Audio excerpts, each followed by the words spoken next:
Sa puso ko'y may isang sigaw, hindi kayang buruan ng anuman sa sandaigdig. Ikaw ang tunay kong hangarin, Jesus, ikaw ang tanging ligayang aliw. Sa iyo lamang ako sasamba. 6 na? Okay, God's morning mga kapatid. Isang mapagpalang umaga muli. Kahapon ay tayo po ay naputol dahil po sa internet connection. Pero nawa tayo po sa umagang ito ay mabigyan ng pabor ng magandang connection. However, ngayon po, araw ng Saturday, muli tayo po nagpapatuloy sa ating God's Morning. At ngayon po tayo ay dadako sa ngayon pong araw nito, araw ng Saturday, no, December 6. May kasama nga pala ako yung Pogi. Yan. Ang akin pong Poging pamangkin. Yan. At kasama po natin, tayo po dadako sa Psalm 34. Verse 18, At ngayon po araw ng Sabado, December 6, 2025, ay pamagatan po natin itong heartbreak to hope, Mga ba itong heartbreak, At how God mends the crush in spirit. At dito po sa ating tatalakayin, muli tayo po ay sasamahan, ng aking partner, para tayo ay samahan sa ating pananalangin. Siyempre, tayo po ay samahan, para sa pagbabasa ng mga talata na nakaugnay dito po sa ating tatalakayin ngayon na heartbreak to hope. How God mends the crush in spirit. God's morning mga kapatid, tayo po ay babasa sa mga awit 34 verse 18. Tinutulungan niya mga nagdurusa at di binibigo ang walang pag-asa. Tayo po ay manalangin. Hallelujah, O Lord, maraming salamat po sa panibagong umaga na pinagkaloob mo sa bawat isa sa amin. Panginoon, humihingi po kami ng patnubay, gabay at pabor para kami po ay masamahan ng iyong banal na Espiritu sa aming pag-aaralan ngayong umagang ito, Panginoon. Nang sa ganoon ay ito ay aming maisapamuhay, tumimo sa aming puso, Panginoon. Mabuksan ang aming mga kaisipan para sa iyong salita at maibahagi din sa iba, Panginoon. Maraming salamat, Panginoon. At ang lahat ng ito ay aming pinapanalangin sa pangalan ng iyong anak na si Jesus. Amen. Amen. Amen. Sa mapagpalang salamat sa ating pagbabasa. Dito po sa ating talakayan yan, basahin ko lamang po sa Amplified Version. Ang sabi dito, the Lord is near to the heartbroken, and He saves those who are crushed in spirit. Ibig sabihin po nito, ito yung contrite heart, yung sabihin natin yung talagang nagsisisi, truly sorry for their sin. At dito po ay ano nga ba itong broken heart na ito? Paano ba talaga na mga kapatid natin maunawaan? Sabi nga po yung parang dito tila parang yung pagbagsak na tayo, Para bang ang bigat-bigat na ng mundo. Naranasan nyo na rin po ba 'yon? Na tapos sinasabi ng iba, pray ka lang, Di ba? Okay ka na, Basta mag-pray ka lang, okay ka na. Pero deep inside, ang sakit-sakit pa rin. Parang nasa spiritual emergency room ka o spiritual ER ka. Pero sabi nga, walang gamot. Sabi, nandun ka na sa spiritual ER pero walang gamot. At ito pong Psalm 34 verse 18 na binasa natin ay parte ng awit ni ni David, no ho. By the time hindi pa ho siya hari nito, no, na isinulat niya nang siya po ay tumakas, no, kay Abimelech o Akish, isang hari ng Pilisteo. At ganoon din yung pagtakas niya kay Haring Saul. Ano ho? Ayon sa 1 Samuel, no ho, chapter 21, no, verse 10 up to 15. Sige, ating tunghayan kung paano yung nangyari dito. Ano ho? Tingnan po natin kung ano yung mga pinagdaanan ng ating author, ng ating pinag-uusapan ngayon. Basahin po natin yung 1 Samuel chapter 21, verse 10 hanggang 15.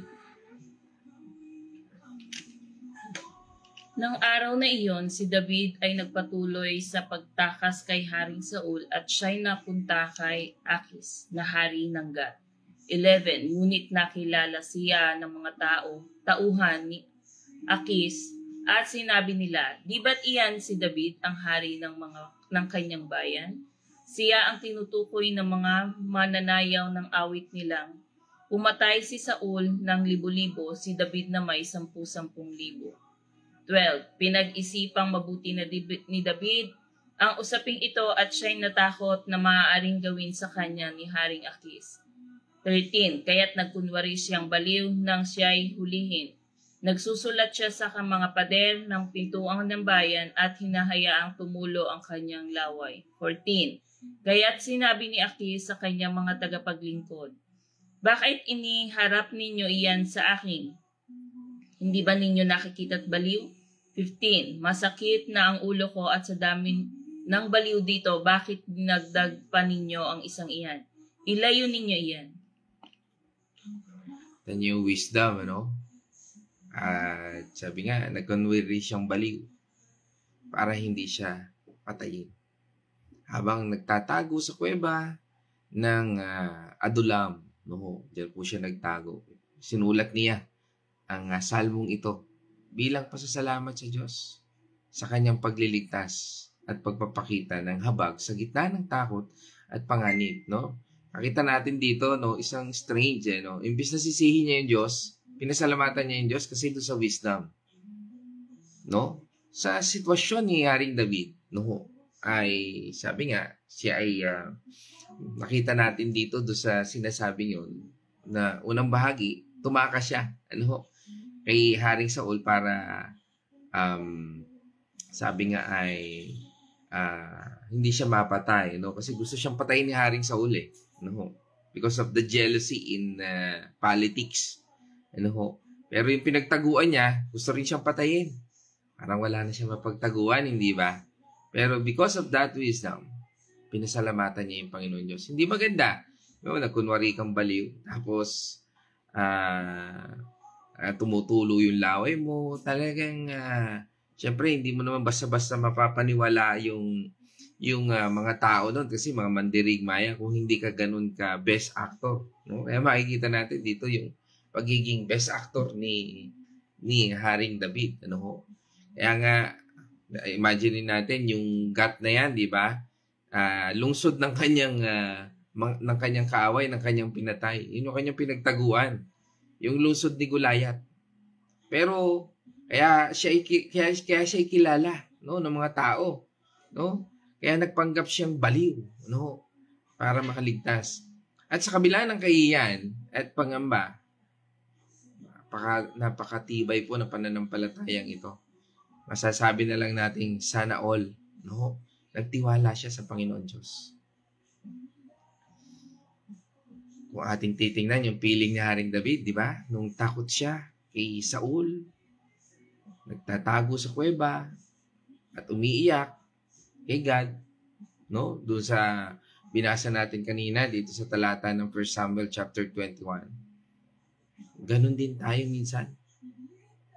We are broken, guilty, or lost. Parang di natin alam nasan ba tayo, Lord. Tapos akala natin na malayo si Lord. Minsan tinatanong natin, Lord, nasan ka na ba? Ang layo mo ba? Kaya nga itong mga kapatid, itong ating tinatalakay ngayon, itong Psalm 34:18, ay ibang klase. At ibang klase rin ang sagot ng ating Panginoon Diyos. Hindi niya sinabihan si David na, sige, magpakalalaki ka. O move on ka na. Ano sabi ng Panginoon Diyos? Malapit ako sa mga heartbroken. Malapit ako sa mga taong nahihirapan, nasasaktan. Kasama natin ang Diyos. Hindi niya binovoid ang pain ng tao. Hindi niya binovoid ang nararanasan natin. Hindi niya sinabing, dahil dyan, ang hina ng pananampalataya mo. Weak ang faith mo. Kaya ka nagkakaganyan. Hindi niya sinabi ng Panginoon Diyos. Sa lip, ino-offer niya ang sarili niyang presence. Ilagay mo ako sa presensya mo. Kaya nga, hapon, di ba, nasabi natin, kaya natin nararanasan ang mga bagay na yan, na parang tila ba ang layo ng Panginoon Diyos because nawawalan tayo ng oras sa Diyos. Hindi natin makita yung pagkilos ng Diyos. At katulad sa ating pinapaksa ngayon, God is offering Himself.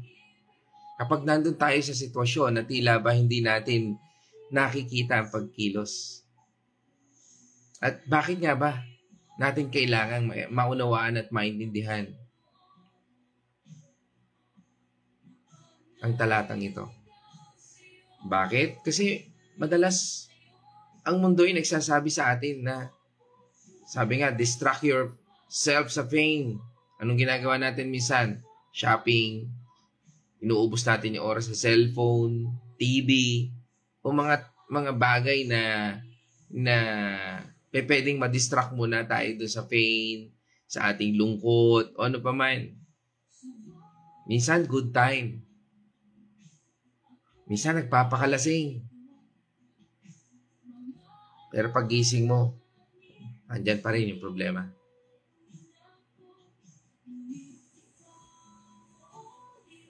Minsan, mas lalo pang lumalala. At minsan, mas lalo ka pang nabubuyo. Kaya nga sabi ng ating Panginoon Diyos, come to me. Ako ang tagapagligtas ng mga basag ang espiritu. Mga basag na puso. This verse is His way of saying, hindi niya tayo pababayaan sa brokenness natin. Dito pa nga tayo makakalapit sa Kanya. This is opportunity para lalo tayo mapalapit sa Panginoon Diyos. Kaya nga, pag-usapan po natin ito. Kung paano po ginagawa ng ating Panginoon Diyos ang heartbroken na ito at magkaroon tayo ng hope. Hindi para maging toxic positivity, kundi para makilala natin ang Diyos na patuloy tayong hinahanap sa kuweba ng shame mo o ng shame natin. Nagbubuhos ng grasya sa bawat luha na puno ng panghihinayang at gumagawa ng redemption sa gitna ng chaos mo. Ready ka na ba? Let's dive deeper. Pag-aralan po natin ito. Itong Psalm 34 verse 18. Sabi nga ng ating title ngayon, Heartbreak to Hope. How God mends the crush in spirit. Ready ka na? Sure. Okay, ready na raw po si Sia, my baby. Sabi nga po doon, sa unang paksa, ano nga ba ang reality ng brokenness? Sinasabi dito sa Psalm 34 verse 18 na the Lord is near to the heart broken. Sabi nga doon sa Amplified Version. Sabi nga dito, ini-expose po ang totoo.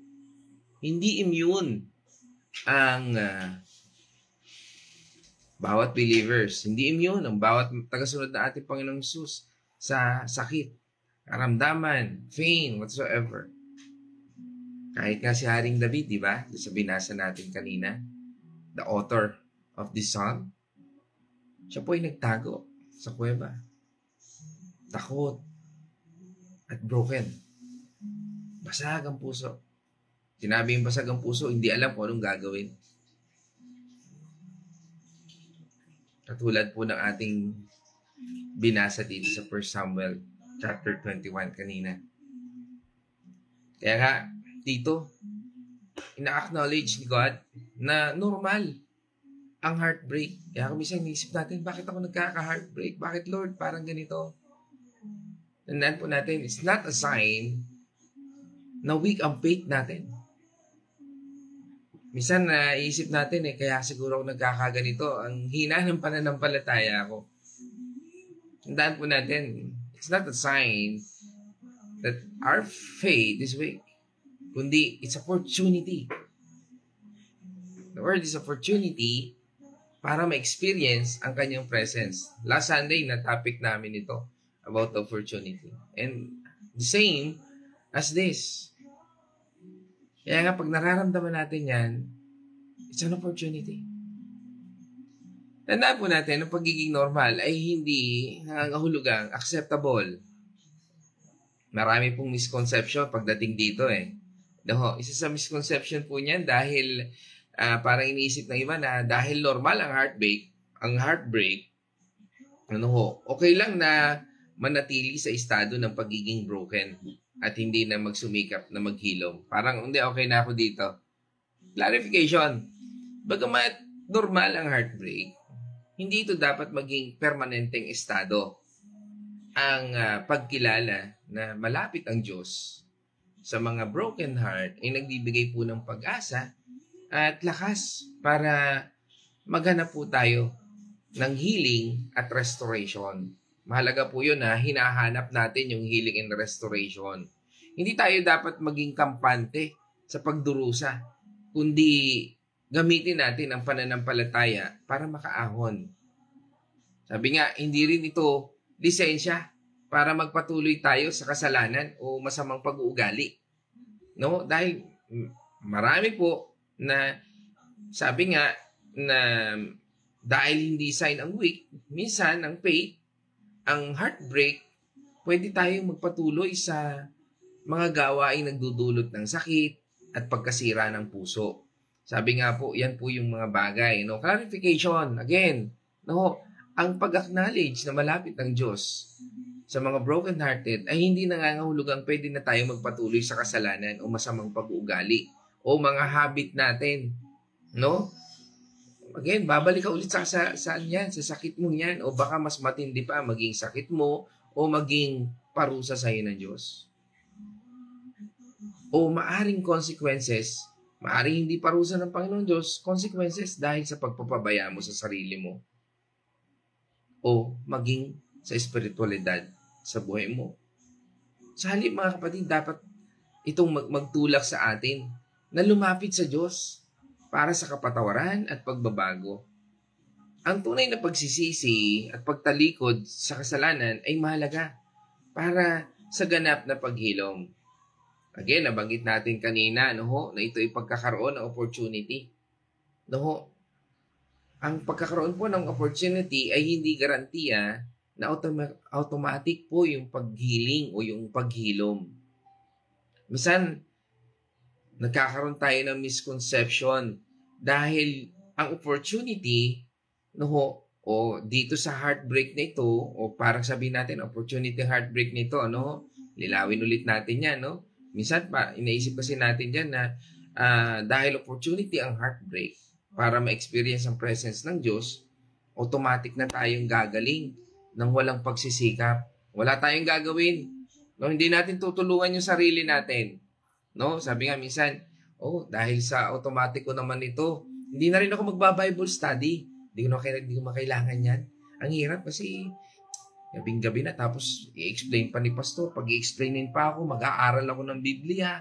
Parang ang hirap nun. Kasi parang gusto ko na lang ng ganito. Upo na lang ako, makikinig na lang ako. You cannot go closer to God without experiencing His Word itself. Kasi boses niya yun Parang kaibigan, naranasan mo ba na yung may kaibigan ka na wala kang, hindi na-imik? Yung wala, nonchalant. Yung walang emosyon, di ba? Parang pag tinatanong mo, di ba? Tapos hindi kayo iimikan. Di ba? Oh, hindi to. Maano to eh, malambing to sa akin eh. No? Oh, parang ganun din tayo sa Panginoon Diyos minsan. Parang minsan, imik ng imik yung Panginoon Diyos. Ikaw naman, ang isip mo, nakalutang sa kawalan. Parang ganun. O, gawin nating realidad. May Bible study yung church nyo.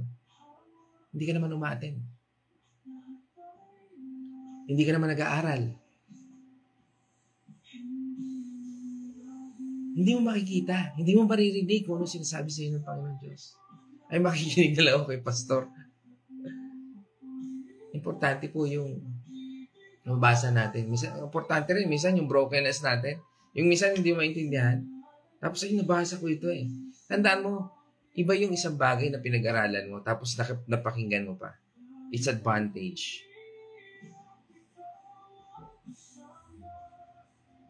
Kaya nga mga kapatid, ang heartbreak ay nagbibigay ng opportunity para makilala natin ang Diyos at maranasan natin ang kanyang pagmamahal.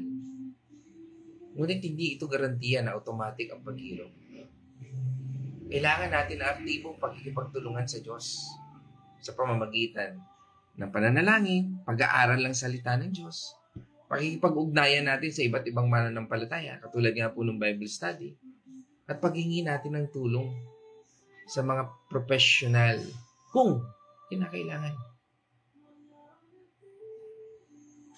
At hindi rin ito dahilan para maging passive tayo. No? Minsan, iniisip kasi natin dahil malapit tayo sa Diyos, sa mga heartbroken, hindi na natin kailangan gumawa ng anumang hakbang para sa ating paghilom. Nabanggit din natin kanina. Another clarification. Bagamat malapit ang Diyos, inaasahan niya pa rin tayong kumilos at gawin ang ating parte sa proseso ng paghilom. Hindi tayo dapat maging passive at maghintay na lang ng himala. Sabi nga ni Bambo, no? Himala, kasalanan ba? Diba? Yan. Dapat tayong maging aktibo sa paghahanap ng gabay at suporta. At mga paraan para mapangalagaan natin ang puso at isipan natin. Ang pag-asa po ay hindi pagkilala sa realidad. Ang pag-asa po ay hindi pagkakaila. No? Sabihin, hindi po natin dapat ikaila yung realidad ng buhay. Kaya kung may pag-asa tayo, huwag po natin ikaila ang realidad ng buhay. Minsan nagkakaroon po tayo dito ng misconception o maling pagkakaunawa na ang pagiging malapit natin sa Diyos, no, ay nangangahulugan na minsan na dapat nating ikaila ang ating sakit o yung magpanggap na okay lang tayo. Dali. Klaruhin natin. No. Example, may karamdaman tayo ngayon. Ay, wala na ako sakit, pinagaling na ako. In reality, dapat yun ang faith mo. Ha? Pero, kailangan mo minum gamot. Kailangan mo magpahinga. Kailangan mong alagaan ang sarili mo. Okay? Ang pag-asa na nagmumula sa ating Panginoon Diyos ay hindi nangangahulugang dapat nating ikaila ang ating sakit. Sa halip, dapat nating tanggapin ang ating nararamdaman at harapin ang ating mga sugat ng may katapatan. Minsan hindi inaalis ng Panginoon Diyos ang ating sakit. Alam mo kung bakit? Matigas ang ulo natin. Minsan hindi naman ang sakit ang pinagagaling sa atin ng Panginoon Diyos eh. Ano yun? Katigasan ng puso natin. Pride. Yabang.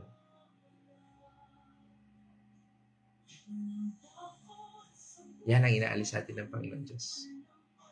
Kaya kung may sakit tayo na hindi inaalis ng Panginoon Diyos, tingnan din natin. Baka mayabang tayo. Baka prideful tayo. O baka tamad tayo. Ang pagiging totoo sa ating sarili sa Diyos ay mahalaga para sa pagtunay na paghilom. Kaya nga mga kapatid, ang pagkilala na normal ang heartbreak at malapit ang Diyos sa mga heartbroken ay simula pa lamang. It's only the start. Dapat itong magtulak sa atin na maghanap tayo, no, ng healing. No, lumapit tayo, no, sa Diyos at aktibong makipagtulungan sa Kanya para sa ating ganap na restoration. Parang pagkulbit yan eh. Nandito ako. Pag nararamdaman mo yung mga bagay niyan, nandito ako, ang Diyos. Kaya ang Diyos, ang ginagawa niya, babaguhin niya muna yung attitude natin. Babaguhin niya muna yung isip at puso natin. Merong pagkakataon minsan, no, ay pakikita sa iyo ng Panginoon ang kanyang kapangyarihan. Inabling ko pa na, kahit pa cancer yan, kayang tunawin ng Panginoon. At buhay na patotoo po dyan yung aking asawa. No? Kaya po na bagong buhay ko talaga. Dahil sa, and that is my testimony. And that's the very reason why I choose to serve God. Kasi yung asawa ko nagkaroon po ng cervical cancer. But in the blink of an eye, isang pitik lang ng Panginoon Diyos, talagang nilusaw ng Panginoon Diyos. And I experienced that. Kaya sabi ko, Lord, I choose to serve you. Hindi dahil sa kalakasan ko, kundi dahil sa gabay at pangunawa mo. Kasi minsan, rin ako. Talagang minsan, gusto ko na rin talagang sumuko. No? Pero, God is good. Kasi, totoo na hindi natin kayang ipagyabang yon. Kasi only sa biyaya lang talaga ng Panginoon Diyos mangyayari ang lahat. Dahil kung sasabihin lang natin, sa sariling lakas natin, wala na. Give up na po ako. Kaya nga lagi ko sinasabi, no, sa mga ma-attend din sa Bible study, pag naririnig ko yung word na, Pastor, hindi na ako liliban sa Bible study. Sabi ko, huwag mo sabihin yan. Bakit? You will fail. Bakit? Marami na akong tao napakinggan na sinabi yan. And yet, nag-fail sila. Bakit? Hindi tayo dapat manahan sa sarili nating kakayahan. Hindi tayo ng lakas sa Kanya. Lumapit tayo sa Kanya. Maging rason natin ang Diyos para umattend tayo sa mga gawain ng Panginoon Diyos. Dahil it's a privilege na makarating po tayo sa gawain ng Panginoon Diyos. Imagine niyo yung presensya na nandun ka sa church. Nagpupuri ka sa Panginoon, ibang klase po yun. It's an experience na masasabi nating more than enough. Kaya nga po hindi tayo dapat maging kampante sa pagdurusa. Hindi gamitin natin ang pananampalataya para makaahon at maging ganap na malaya. Sinabi rin dito sa ating talata na God's closeness, no? Not His silence. No? Ang sabi nga po doon sa sumunod na talata, the Lord is near, malapit, hindi malayo. Kapag crash ang spirit natin, talagang durog na durog. Feeling mo, di ba, nag-iisa ka? Pero, may pangako ang Diyos. Ang Diyos mismo nagsabi sa atin. Ang Diyos mismo ang lalapit sa atin. Ang lalapit. Sabi nga, hindi niya sinabing, okay, fix yourself first bago kita tulungan. Ayusin mo muna yung sarili mo bago kita tulungan. Hindi. Kahit nagtatampo ka sa Kanya, lumapit ka sa Kanya, nandyan siya. Kahit na prideful ka, yabang-yabang mo, lapit ka sa Kanya. Ako nga po sabi ko sa inyo. Sabi ko, Lord, pagalingin mo asawa ko. Maglilingkod ako sa iyo. Yabang ko no? Pero hindi po ganun yun. Pero tama yung sinasabi ng Biblia. He is near to the broken heart. Bakit? Mali po yung aking sinabi. Parang meron akong bargaining kay Lord. Maling-mali. Pero dito ko mapapatunayan na He is near to a broken-hearted. Kasi broken-hearted ako. Hindi ko pa nauunawaan yun. Na parang nagmamalaki ka, kinakailangan sabi nga, di ba, minsan napapakinggan natin, gusto mong maging maayos ang buhay mo, which is true ha, lumapit ka sa Panginoon Diyos. Pero marami rin pong Kristiyano, sabihin natin, lumapit na sa Panginoon Diyos nung hindi na niya nararanasan yung hiling niya kasi ang akala niya si Lord parang robot, parang yung disusiba o yung token, yung slot machine, na pag nilagay niya ng token, ng coins, kikilos yung robot. Diba? O kaya pag nilagay niya ng battery, gagalaw. Yun kasi minsan diba? Yung pag ikaw ay nanalangin, gagawin ni Lord yun. Hindi yung ganun Kasi, hindi natin kaya ayusin sa sarili natin. We cannot fix ourselves. He will fix you. God will fix you. Kaya nga sabi ng ibang mga theologians, at tinuturo ng mga born-again theologians teaches na grace ang foundation. Grasya, ibig sabihin unmerited, unearned, undeserved. Yan po yun. Kaya nga, kalimitan sa mga theologians na nakakakita ng grace na ito, sinasabi niya, wala tayong karapatan para utusan ng Diyos. Which is true. Kasi minsan inutusan natin si Lord Lord, bigyan mo po ako. Lord, pagalingin mo po ako. Paniwalaan mo na yun. Tandaan mo, once na lumapit ka sa Panginoon Diyos, kasama na ang healing dyan. Pero bakit minsan hindi maranasan ang healing? Because mayabang ka. Hurt? Masakit, no? Because prideful ka. Because tamad ka. Tamad kang lumapit, mayabang kang sa harapan ng Diyos, at pinipilit mo ang sarili mong kakayahan.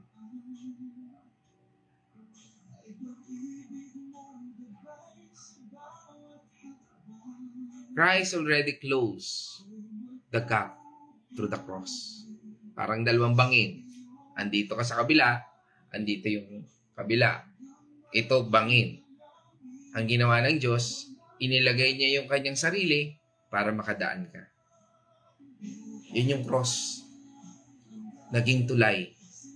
Naging bridge para makarating ka sa Panginoon Diyos. Ito ikaw, ito ang Diyos.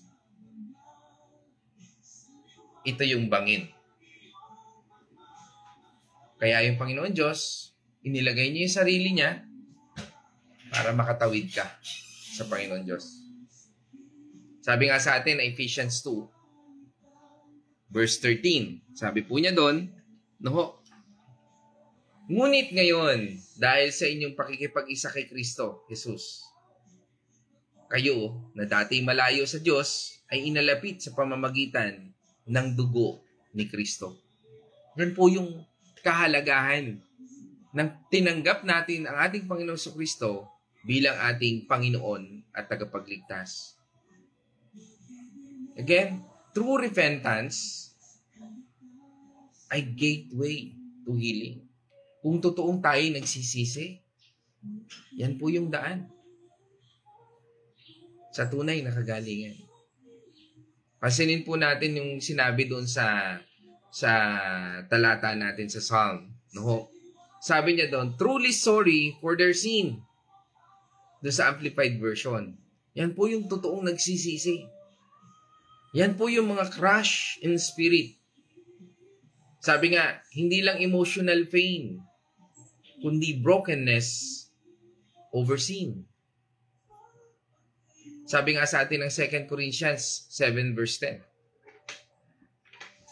Subalit ang ipinahayag namin ay ang lihim na karunungan ng Diyos, hindi nahayag noong una, na itinalaganan niya para sa ating ikaluluwalhati bago palikhain ang sanlibutan. Amen.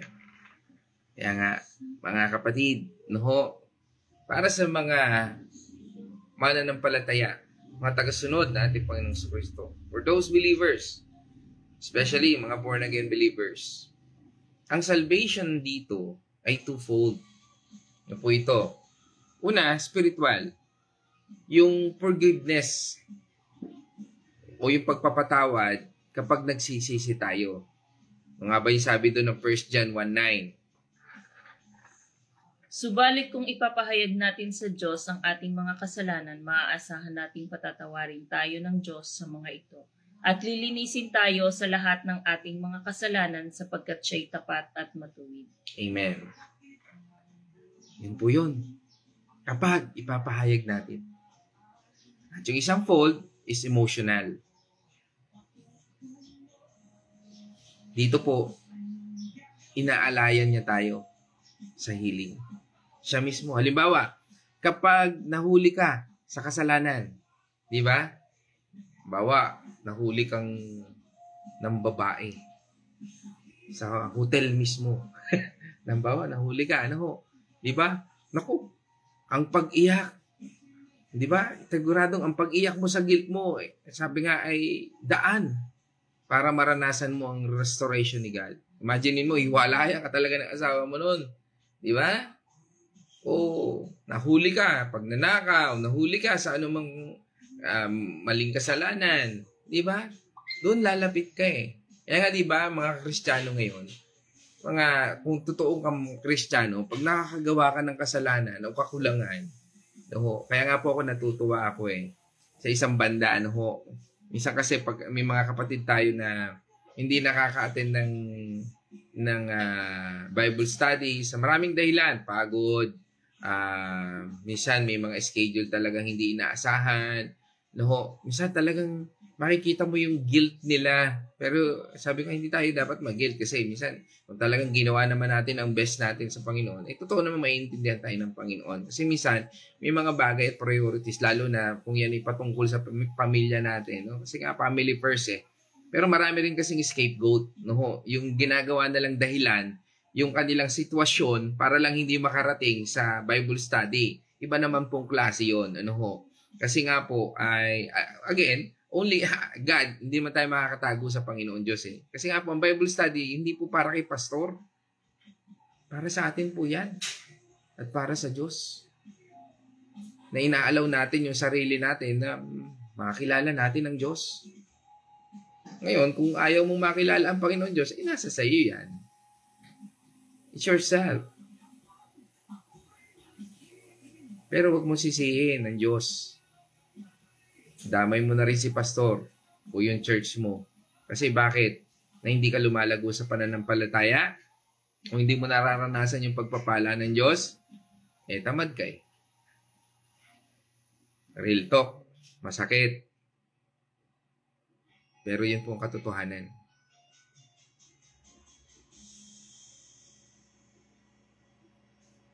Kaya yung heartbroken, from heartbroken to hope. Ang hope ay hindi positive thinking lang. Kung confident expectation na gagawa ang ating Panginoon Diyos. Kapag sinabi ng ating Panginoon Diyos na He saved those who are in crushed in spirit, yun yung mga totoong nagsisisi, totoong nanghihinayan.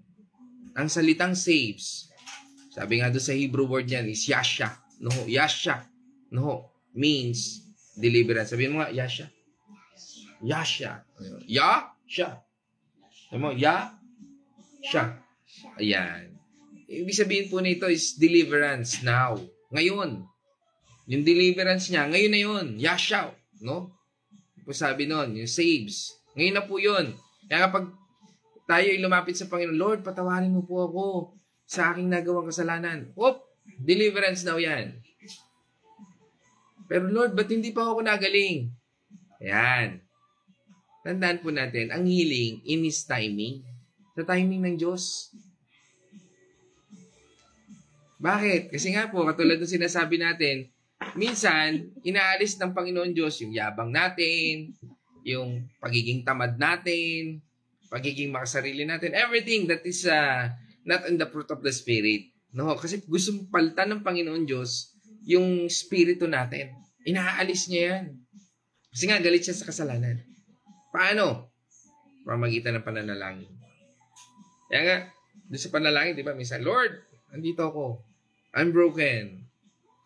I surrender my pain and sin sa'yo. Kaya pag nananalangin tayo, gawin natin yun. Lord, I'm broke. Hindi ko maintindihan ang sitwasyon ko. I surrender this to you, Lord. Sa community naman, God often use fellow believers to comfort us. Kaya nga minsan may ginagamit yung Panginoon. Mga pastor natin, mga fellow believers natin. No? Sabi nga sa atin, di ba, ng 2 Corinthians chapter 1, verse 4.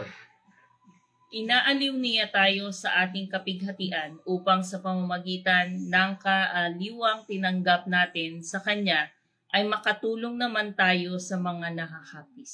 Amen. So, yun po yun. Gagamitin niya. Kaya nga po, napakahalaga ng church. Kasi church will help us to grow. Pero kung nagmamalaki kami nagmamayabang, no? Tamad kang umattend ng church, tamad kang umattend sa Bible study, cannot see. Tapos pagka yung lubog ka na, no? Ayan na. Kaya nga si pastor, minsan, hindi lang ho dumadaing sa inyo minsan eh. Kasi it's opportunity. Pero nakikita niya kung gaano yung extent ng damage. Minsan matagal, talagang maglalaan sa iyo ng oras yan si pastor. Lagi kang kakausapin, kukumustahin. Kaso pag okay ka na ulit, wala na ulit. Okay lang yung kay pastor. Kasi sanay na si pastor sa ganon. Sa mga tao na yung sabihin na natin ay palitaw, ano? Parang kabuti, yung lulubog lilitaw. Pero alam niyo, intindihin niyo rin minsan si pastor kasi minsan nasaktan din siya. Siyempre, tao lang din. Tao din siya eh. Minsan natatawa na lang siya minsan sa mga taong gano'n eh. Mga ganong lulubog lilitaw. Kasi ano eh, in a way, sa kanya ulit pupunta yan eh. Pagka bumagsak, ako ba na naman to, tigas na naman ang ulo nito. Tapos pagka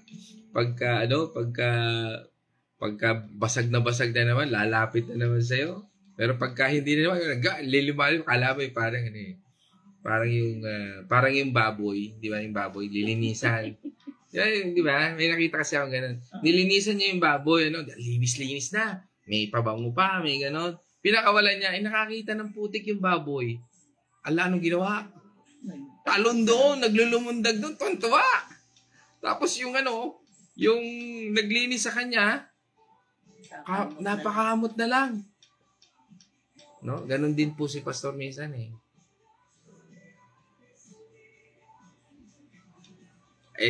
Lalo ngayon, nowadays, no? Ang bilis po makita ni pastor yan. Bakit? Makita lang yung profile mo, yung mga pagpo-post mo. Nakikita yan ni pastor eh. Kitang-kita yung, ganito pala. Ganito pala, ganyan pala. No? Minsan, parang papatawa na lang si pastor eh. Sige nga. Tingnan natin kung saan makakarating. Minsan, hindi ka rin mapapakialaman ni pastor eh. Kasi bakit? Buhay mo kasi yan eh. In reality, inaantay na lang yan ni pastor na palalapit ka ulit. Kaya si pastor, habang nakikita yon, dumadalangin kay Lord, Lord, bigyan mo po ako ng lakas. Paglapit nito, bigyan mo po ako ng patience. Bigyan mo po ako ng wisdom. Kung paano po. Again, lahat yan kay Lord pa rin. Ang bagsak, hindi kay pastor. Pero unawain nyo rin yung mga tao minsan kung bakit po lumalayo sa atin. Kasi baka hindi na rin nila kaya yung presyo na dala mo. Kaya bago mo sisihin yung tao, sabihin mo, pastor, pinabayaan ho ko ni pastor. Isipin mo muna, ano rin ba ang part mo? Kasi si pastor, tao lang din.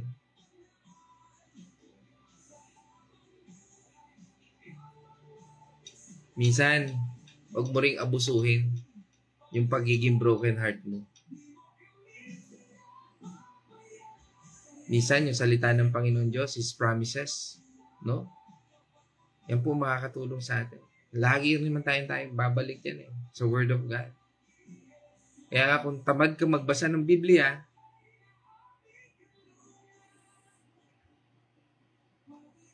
pero tandaan mo, pag ginawa mong habit, no, sa bawat may pagkakataon ka, magbasa ka ng Biblia. Cellphone ngayon, andyan ang Bible eh. Ang dami mo na mababasa ang Word of God, encouragement, mababago ang buhay mo. Sigurado yung healing mo ang bilis. Kasi ang healing ay ang Diyos. Siya ang Jehovah Rapha. Hanggat hindi nagmamanifest sa iyo yung healing na ito, hanggat hindi nagmamanifest sa iyo ang Panginoon Diyos, you will never experience healing. Yes, minsan kayang pagalingin inabrap ng Panginoon Diyos, pero yung puso mo, sugatan. Ibig sabihin, yung spirito mo, sugatan pa rin. Pero when your spirit is healed, makikita mo, kahit physical mo, hindi na babalik ang sakit. Kaya minsan nagiging tanong Pastor, bakit ganun? No, bakit pinag-pray nyo na, hindi pa rin gumaling? Alam nyo kung bakit?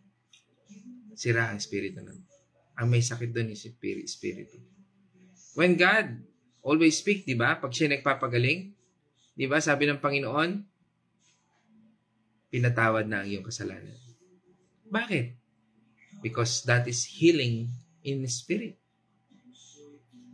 Hindi niya sinabing pinagaling na ang iyong mata. Pinagaling na ang iyong paa. Yeah? Sabi ng Panginoon, humayo ka at huwag ka na muling magkasala. Nowadays, in our world, inisip natin na lumapit ka, anointed yung pastor na yon. Si God ang anointed. Kahit sinong pastor, pwede kang pagalingin. Kaso, ang tao hindi na gumagaling ngayon kasi ayaw na nilang ilapit ang sarili nila sa Diyos. Kaya ang kaibahan ng mga tao noon, yung pag-asa. It's hope. Ngayon, dahil sa open na, parang baliwala na, umatay ng Bible study. Minsan, pag-attend ka pa ng Bible study, tutulugan mo pagkagising, amen. Parang kakala mo, umattend ka na talaga. Umattend ako. Ano yung mensahe? Di ba? Pansinin yan. Kahit sa church nila, huwag na sa Bible study kasi medyo ang Bible study talagang struggle ang nakaramihan dyan eh. Naho, maraming dahilan dyan. Ang daming dahilan yan eh. Yung pag-attend ng Bible study, daming dahilan dyan. Sa Sunday service na lang. Okay. Tanungin mo yung member. Oh, kumusta, kapatid? Ano ang mensahe ni pastor? Maganda. Ang ganda ng mensahe ni pastor. Ang daming niyang insight doon. May PowerPoint pa nga. Pinakita niya doon yung Greek word, Hebrew word, pinagmulan. Pinakita niya yung expository, yung mga hermeneutics doon. Pero anong mensahe? Ang ganda! Hindi, anong mensahe? Ang ganda nga. Hindi, kapatid, anong mensahe? Nalimutan ko eh. Why? Again, hindi recorder yung utak natin. I accept. Pero minsan, ang layo ng puso natin.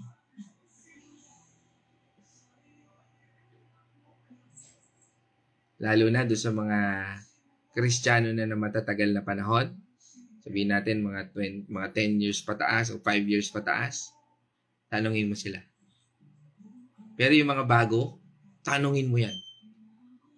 Yung sabihin natin yung bago pa lang talagang nagbabasa ng Biblia, bago pa lang umaattend sa gawain, attentive yan. Ay, pastor, tinatungkulan mo po yung ganito. Opportunity, sinasabi po ganito, ganyan. Mamamangha ka. Sa mga bago, mamamangha ka. Bakit? Kasi nakapokus sila. Pero tanongin mo yung yung matatagal lang. Sinasabi ko, 5 years pataas, they focus on the blessing, on the worldly blessing. Kasi ang iniisip ng iba na, pag mga ganyan ng level, yung taas, Lord, pagpalain mo naman yung aking negosyo. Lord, pagpalain mo naman yung trabaho ko. Lord, magpapasko na ng 13-month ko. Yan ang iniisip na ng tao eh. Hindi naman lahat. Subalit, majority na masasabi natin na nakalulungkot Kaya nga dito sa ating paksa, mas gusto ng Panginoon yung broken-hearted. Nakuha? Kapag crush tayo, run to God, not from Him. Kasi minsan, di ba, pag tayo ay crush, ulitin ko po, kapag crush ang puso natin, run to God, not from Him. Minsan lumalayo tayo sa Diyos eh. Di ba? Ay, may problema ako ngayon, Lord. Not now. I don't need you. I need alone. I need space. Nako. Okay. Kaya nga po, isa sa mga quote ni Paul Washer, isa sa mga influencer ng Word of God, no? Sabi niya doon, your brokenness is the altar when God meets you. Ulitin ko, your brokenness is an altar where God meets you. Kasi doon kanya matatagpuan eh. Kaya nagiging altar yan ng Diyos. Kasi minsan, di ba, pag hindi wala ka ng malapitan, ubus na si Bombay, ubus na si kaibigan, si kapatid, si boss, tapos wala ka na. Lord, ano nang gagawin ko? Di ba? Kasi wala ka ng malalapitan. Kaya nga doon kakatagpuin ng Panginoon. Nagiging altar yan ng Diyos. Kaya nga tuntua yung Lord eh. Hindi siya power tripping, no? Pero, kasi doon napapakinggan ng Panginoon Diyos yung totoong puso mo.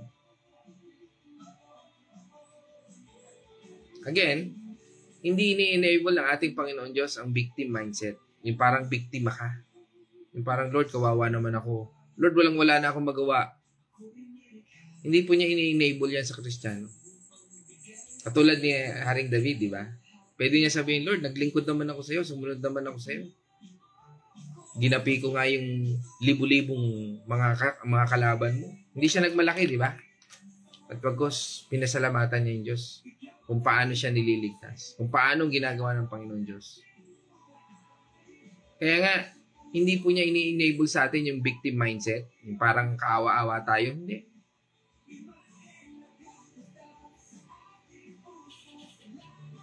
He will never embrace yung victim mindset natin, yung kaawa-awa tayo. Yung para bang misa sa Kristyanismo, lalo sa church, di ba? Ay, kawawa naman si ganito. Ganyan. Nalapoy gano. No, hindi yung disenyo ng Diyos. Maniwala po kayo. Minsan, that is manipulation. Iba rin naman po yan sa mga taong talagang kailangan tulungan. Pero yung victim mindset, na para ipapakita mo na kaawa-awa ka sa mga tao. Hindi po yun.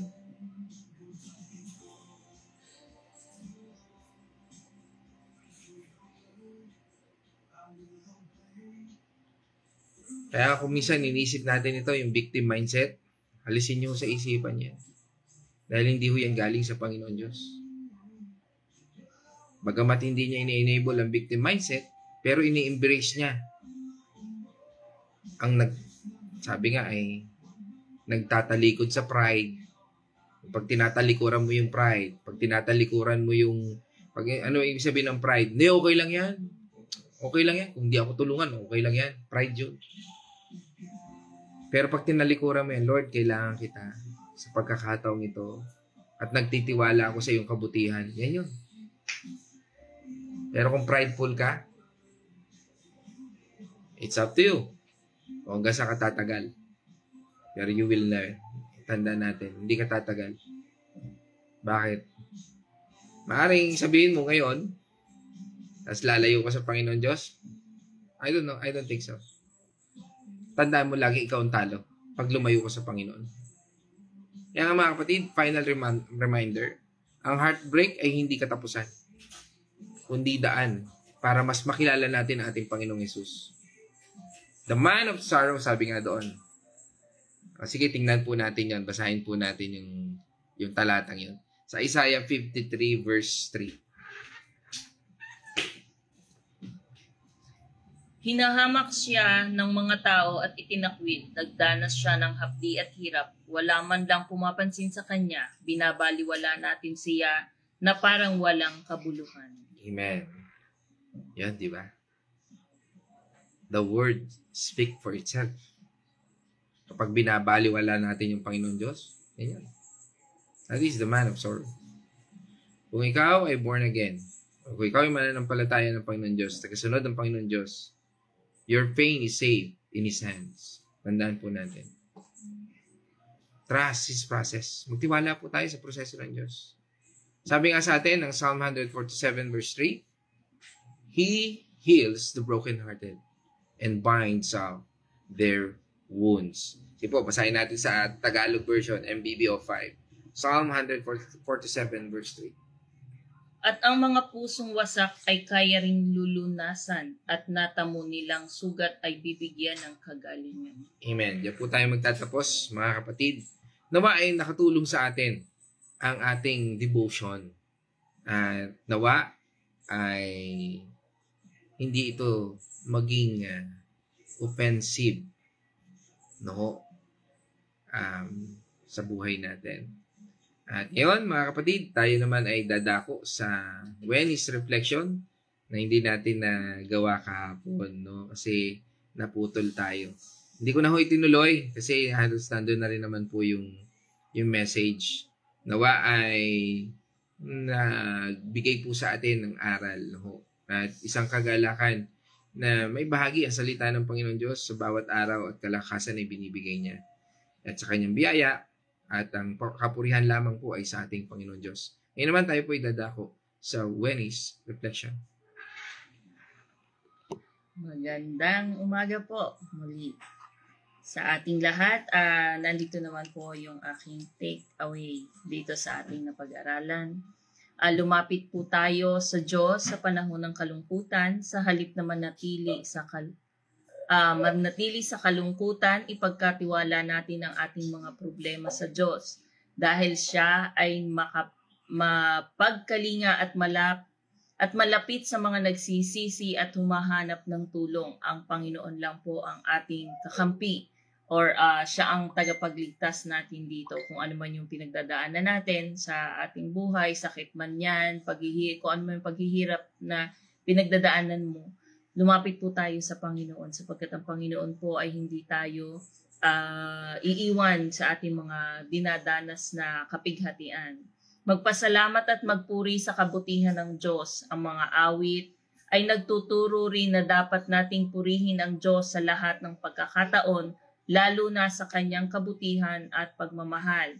Ito pong papasalamat natin, yung pag-awit natin sa ating Panginoon, ito po ang way of communication din natin sa Kanya. Yung pong pinupuri natin ang ating Panginoon sa ating buhay, kung ano man sitwasyon natin, pero patuloy pa rin tayong nagpupuri sa ating Panginoon. Kailanman po ay hindi niya tayo iiwan sa mga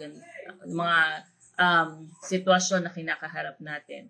Magtiwala sa Diyos bilang tagapagligtas sa kabila ng mga pagsubok. Ang pagtitiwala sa Diyos ay magdadala ng lakas at pag-asa na tayo ay muling makakabangon. Kahit po tayo lugmok sa kinalalagyan natin, ang Panginoon po ang mag-aahon sa atin. Basta lumapit lang po tayo sa Kanya, mag-aral tayo ng Kanyang mga salita, makinig tayo ng mga Word of God, itong mga ginagawa natin ito, i-share natin po sa iba sapagkat marami po ang hindi pa talaga nakakakilala sa ating Panginoon. At dito po sa ating napag-aralan sa awit 34:18 ay isang makapangyarihang paalala na ang Diyos ay malapit sa mga nagdadalamhati at nagsisisi. Ang aral nito ay huwag tayong mawala ng pag-asa sa gitna ng paghihirap sapagkat siya ay mapagkalinga, mapagpatawad at handang tumulong sa mga nagsusumamo sa Kanya. So yun lamang po. Maraming salamat po and God bless sa inyong lahat. Okay. Praise God. At ngayon naman po, tayo po ay dadako ngayon sa ating mga kapatid online. At nandito po sa unahan natin ay mula po sa bayan ng Liliw, no, ang ating si Nanay Edna, no, sa pagbati sa buong Arosena family. Yan. At isang kagalakan po, no, at na makasama kayo muli dito sa ating God's Morning. Yan po. At sinundan po yan ng aking kapatid, no, dyan sa Santa Rosa, Laguna. Yan, God's Morning, everyone. Sabi nga, no, at yan, si Caroline Mercado. Yan, at sinundan din po yan sa Bulaking Chaong ng ating kapatid dyan sa Bulaking Chaong, si Nanay Gori, no? Yan. At pagbati natin mula sa Bonaluz, Kapus, yan, Malasmas family. Yan. At pagbati rin natin sa yan, ating mga kapatid, ano ho. Yan, at ito ay sinundan po ng Andal Artillaga family, yan, sa pamumuno po ni Pastora Pe, yan, na ngayon po ay maglalakbay sila, ano ho, tama nga ba, ngayon ba yung araw na yun? Okay, at enjoy, and God bless your trip, no, yan, at ito, sabi nga ni Caroline, hi baby si yan, Chipong yan. Nasa na yun? Naglalaro na. Okay. Okay, so, ayan. At kasama rin po natin ngayon si Ate Marta Artillaga. Yan, isang mula po dyan sa Bulaking Chaong. Yan, pagbati natin sa Malasmas, Bonaluz, Artillaga family. Yan, isang kagalakan po. Yan. At from Israel, no, kasama natin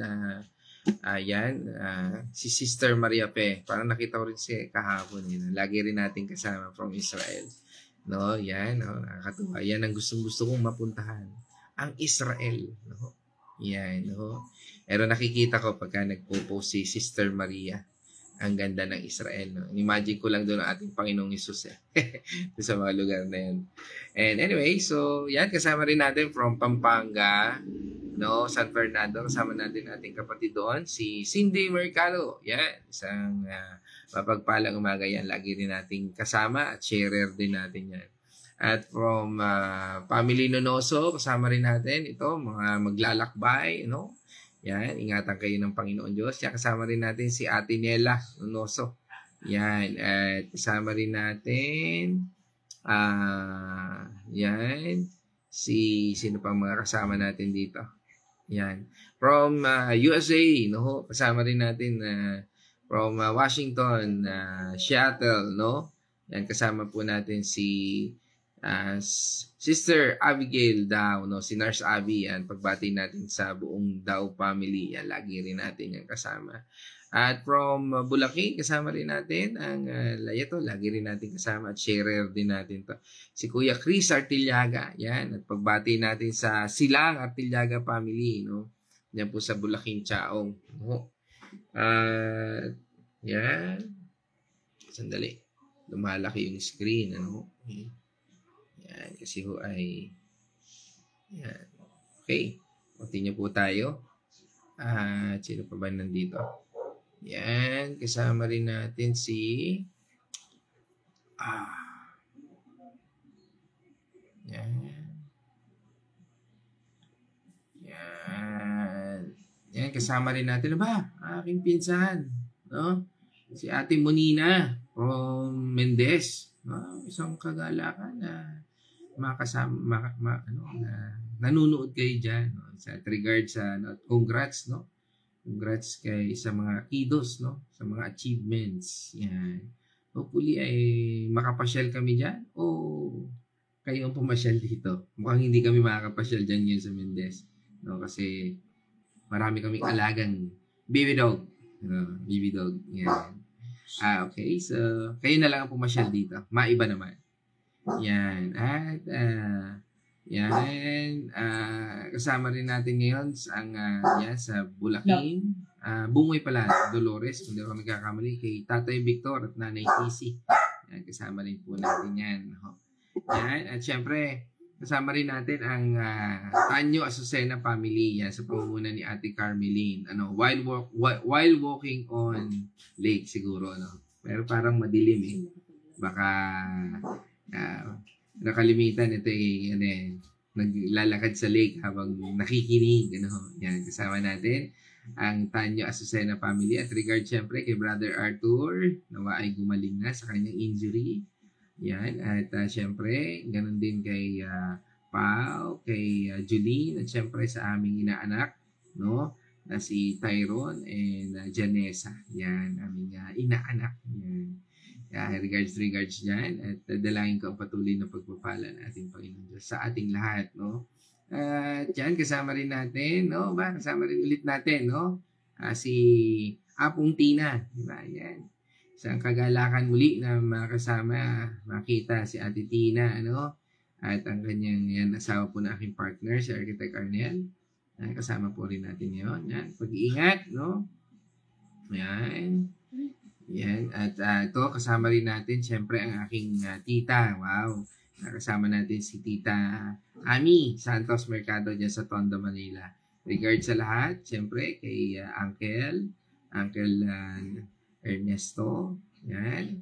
Yan sa Mercado Santos family, dyan sa Tondo, Manila. Siyempre kay Jojo, na nasa Bacolod, o Iloilo nga ba si Jo? At siyempre kay Christine, no? Na nasa USA. Yan, regards. At, sino pa? Yan, kasama rin natin ang, yan, from Bacolod, no? Ang aking Kuya George Pios. Yan, kasama rin natin. Regards sa buong family, dyan sa Bacolod City. Okay, so yan. Okay, please pray for healing. Napaano si Tin? Tita, napaano?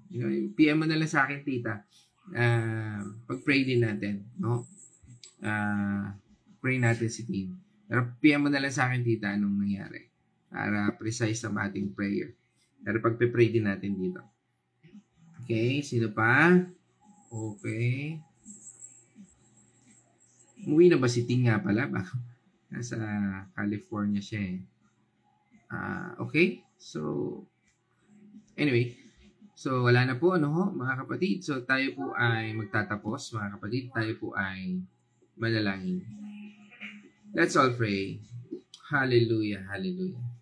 O maraming Diyos na makapangyarihan, salamat muli sa pagkakataong ito. Na kami po ay binigyan nyo ng karunungan, binigyan nyo, Panginoon, ng pagkakataon na mapakinggan ang iyong salita. Nawa ang salitang ito ay magbigay sa amin ng kalunasan, Panginoon. In healing in our spirit, O Lord, at bigyan nyo po, Panginoon, ng puwang ang bawat brokenness na nasa aming isipan at sa aming puso. Tunay, Panginoon, na walang makapaghihiwalay at makalalayo sa iyong presensya. Kaya nga, Panginoon, isang paalala ito sa amin, a note to ourselves, Lord, na sa anumang bahagi na aming buhay, maging sa mga kawalan at kawalang pag-asa, Lord, ikaw ay nandun at patuloy na pumupuno. Isang paalala sa amin na makapangyarihang Diyos ka, Panginoon, na walang imposible sa iyo. Kaya, Panginoon, sa aming pinag-aralang ito, nawa, Panginoon, ito ay isang paalala sa aming buhay upang hindi kami lumayo sa iyo at bagkos patuloy na lumapit. Ano man ang sitwasyon na aming nararanasan sa aming buhay. Kaya nga, Panginoon, ang pasasalamat, pagpupuri ay sa iyo lamang. We acknowledge, Lord, na ikaw ang guro na siyang nagturo sa amin, Panginoon, sa pamamagitan ng iyong banal na Espiritu. At dalangin namin, Panginoon, na samahan mo ang bawat isa at kanlungin ng iyong banal na Espiritu upang lubos naming maunawaan, maingatan ang bawat salitang ito na aming natutunan, napakinggan, nabasa, O Lord. Patuloy namin idinadalangin sa bawat isa, Panginoon, ng pag-iingat mo, Panginoon, lalo na sa mga maglalakbay na aming mga kapatid, tungo sa kung saan, Panginoon, ay i-enjoy nila, Panginoon, ang weekend na ito. Ganun din, Panginoon, sa bawat mga kapatid namin na magtatrabaho, magdinegosyo, O Lord, may mga transaksyon, O Lord, at saan man lugar na ang aming buhay ay iyong dinadala. Dalangin po namin, Panginoon, ang pag-iingat. Salamat, Panginoon, at patuloy mong pagkabay. Gamitin mo ang buhay namin upang na paglakad sa mundong ito ay pagkalooban mo kami ng kalakasan na nagmumula lamang sa iyo. Muli, Panginoon, sa lahat ng ito, Panginoon, dinadalangin din namin ang mga kapatid namin na may karamdaman. Pagkalooban mo po, Panginoon, ng kalakasan, O Lord, na nagmumula lamang sa iyo. Lord, ngayon pa lang, ang kagalingan ito sa mga may karamdaman, especially sa aking pinsan na si Tin, O Lord, na ngayon po ay may karamdaman. Hindi ko man alam, Panginoon, ang eksaktong kanyang nararamdaman. Lord, alam po namin na mas nalalaman mo ang lahat. Ito po ay dinadalangin namin na may pagsamba at pananampalataya. At naniniwala kami, Panginoon, na walang imposible sa iyo. Ano man ang karamdaman, ano man ang sakit, ay kaya mong lunasan. At Lord, dalangin din namin, Panginoon, na sa buhay ng aking pinsan na ito, ay dalangin ko po na makakilala siya sa iyo, Panginoon.